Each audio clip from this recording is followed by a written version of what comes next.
Attention Fort Logan residents. This is a community notification of a new sexually violent predator in your area. Please stay tuned to the following short program for more information. Hi, I'm Technician Ron Hackett with the Denver Police Department. The Sex Offender Registration and Compliance Unit at DPD is responsible for the registration, monitoring, and tracking of all registered sex offenders and sexually violent predators who live in the city and county of Denver.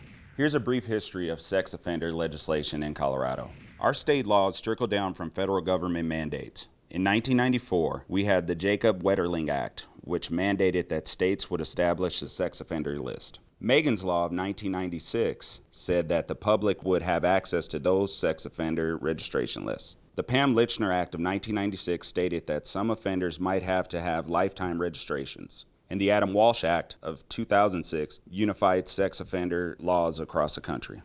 In Colorado, the legislature has determined that sexually violent predators, by definition, pose a higher risk to the community at large, and therefore mandated that upon their release from the Department of Corrections, the community must be notified. Sex offender notification in Colorado happens in two ways. The first is passive and ongoing through the sex offender registration process, which is a list maintained by local police departments. The second way is active, via community notification for those offenders determined to be sexually violent predators by the courts or by the parole board. Most sex offenders in Colorado are supervised by the criminal justice system in our communities. Most sex offenders engage in crossover behavior, which means they may have been arrested for one type of crime, but be apt to commit another. Many sex offenders have no criminal history at all prior to their arrest. There is no typical sex offender, but all tend to be deceptive, manipulative, and secretive. 80 to 93% of sex offenses are committed by someone known to the victim. Sexual deviancy begins in mid to late adolescence. Sex offenses are not impulsive. They are usually carefully planned, and most sex offenders are male. The community has a vested interest in helping offenders to be successfully managed in the community. Sex offenders have the same need for housing and employment as any other citizen. Any citizen who uses sex offender information to harass, threaten, or intimidate an offender will be subject to criminal prosecution. There are approximately 16,500 registered sex offenders in the state of Colorado. About 65% of convicted sex offenders are placed in the community on probation. The remainder are in the Department of Corrections or Community Corrections. Offenders may be caught for one type of offense, but be at a high risk to commit another type. Crime of conviction is only one indicator of risk.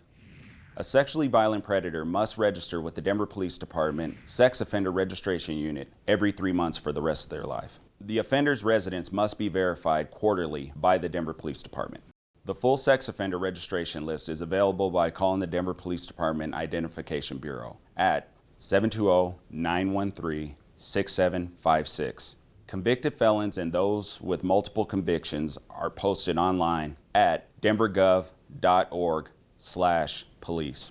Remember, sexually violent predators do not represent all dangerous sex offenders. The community notification process and sex offender registration are not a complete deterrent to sexual assault.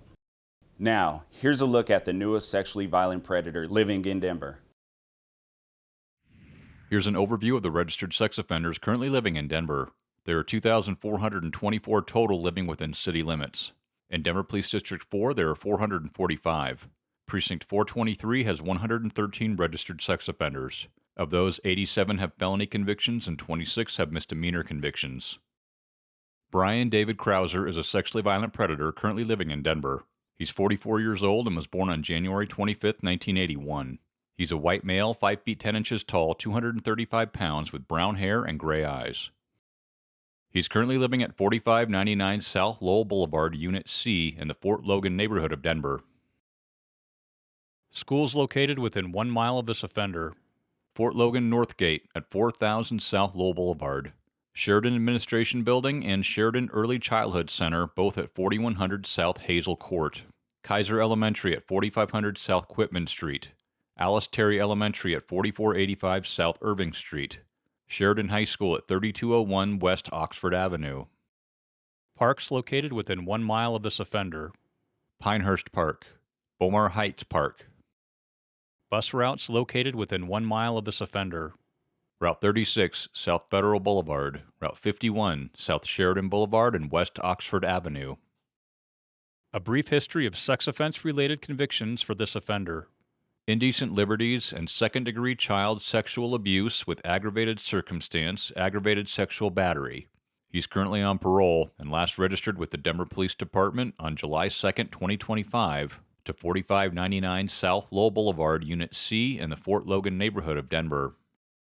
Additional charges against this offender include indecent liberties with child by custodian, indecent liberties with child by parent, aggravated sexual battery, victim under 13, probation violation. Brian David Crouser has been determined a sexually violent predator after meeting the following criteria. Criteria 1. Age 18 or older on the date of the offense, or under 18 and tried as an adult.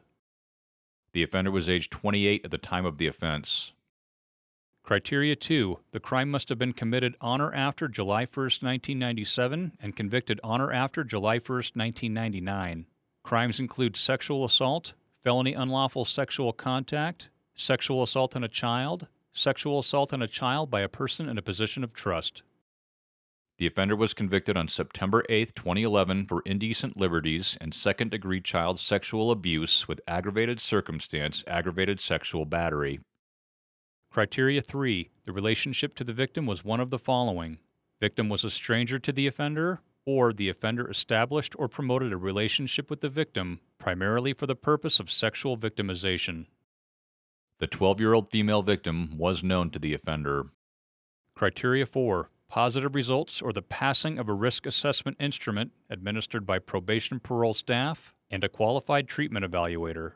Positive results include an assessment for the presence of a mental abnormality, a level of denial regarding the offense, treatment appropriateness and motivation, presence of sexual deviant interests. The offender was evaluated by the U.S. District of Columbia courts and was determined to be a sexually violent predator.